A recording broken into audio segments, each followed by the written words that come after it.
গত ৪ঠা মে ৫টা রাজ্যের বিধানসভা নির্বাচনের ফলাফল ঘোষণা হওয়ার পর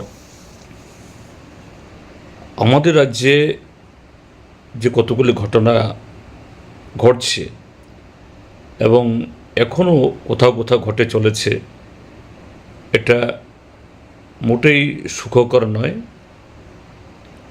এবং এটা ক্রমশ একটা উদ্বেগজনক পরিস্থিতির দিকে এগোচ্ছে। যে প্রথম ঘটনা ইতিমধ্যেই সারা ত্রিপুরাজ্যে এটা নিয়ে চাওর হয়েছে।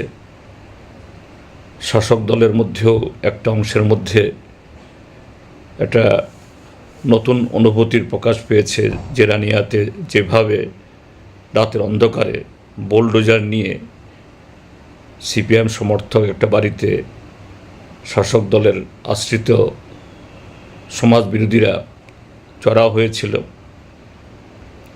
তারপর দ্বিতীয় ঘটনা, টুকলি এলাকায় একটা হোটেলের উপরে চড়াও হওয়া। যদিও এই ঘটনায় যার উপর আক্রমণ হয়েছে তিনি পালিয়ে গিয়েছিলেন অন্য জায়গাতে এবং পুলিশ হদিশ করেছে।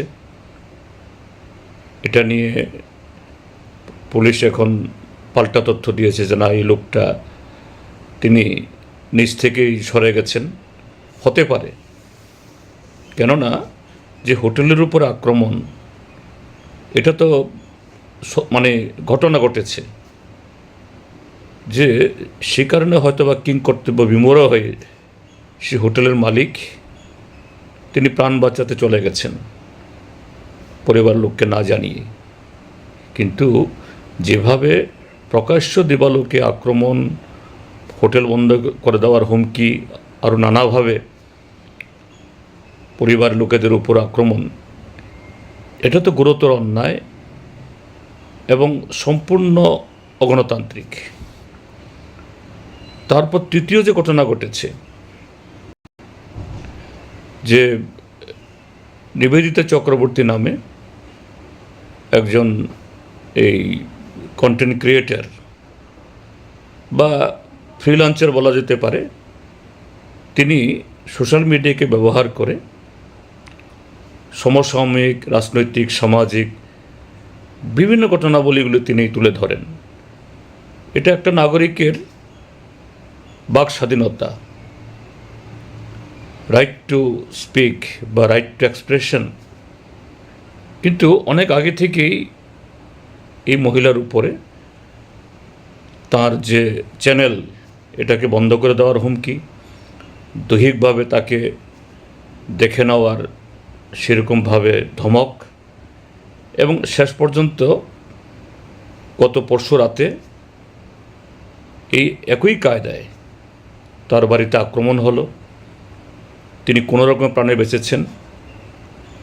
এর আগেও এরকমই আরেকজন মহিলা, তিনিও কন্টেন্ট ক্রিয়েটার, তার বক্তব্যে আপত্তি থাকতে পারে, তার বাচনভঙ্গি এবং কথার মধ্যে শালীনতা নেই। এটা শুধু কোনো দলের না, প্রত্যেক নাগরিকেরই এই ক্ষেত্রেতে তার এসব সম্পর্কে অবশ্যই আপত্তি বক্তব্য আছে। কিন্তু তিনি রাষ্ট্রের বিরুদ্ধে, প্রতিষ্ঠানের বিরুদ্ধে, তার অন্যায়ের বিরুদ্ধে কথা তুলছেন। এটা তো গণতান্ত্রিক ব্যবস্থায় এটা নাগরিকের অধিকার। এই জন্য তার বাড়িঘর ভাঙতে হবে, তাকে দৈহিকভাবে আক্রমণ করতে হবে। নিবেদিতা চক্রবর্তী সহ সে মহিলাটির উপরও, এগুলি তো এক ধরনের স্বৈরাচার। তো আমি এ সমস্ত ঘটনায় অত্যন্ত উদ্বেগ প্রকাশ করছি এবং আরক্ষা প্রশাসনকে বা রাজ্যের স্বরাষ্ট্র দপ্তরের কাছে আমি আবেদন জানাচ্ছি, এগুলো অচিরে বন্ধ করুন, নতুবা এটা এক ধরনের মারাত্মক একটা সংক্রামক রোগে পরিণত হবে, যার যে একবার এটা ছড়িয়ে গেলে তার খপ্পর থেকে কেউ বাঁচবে না।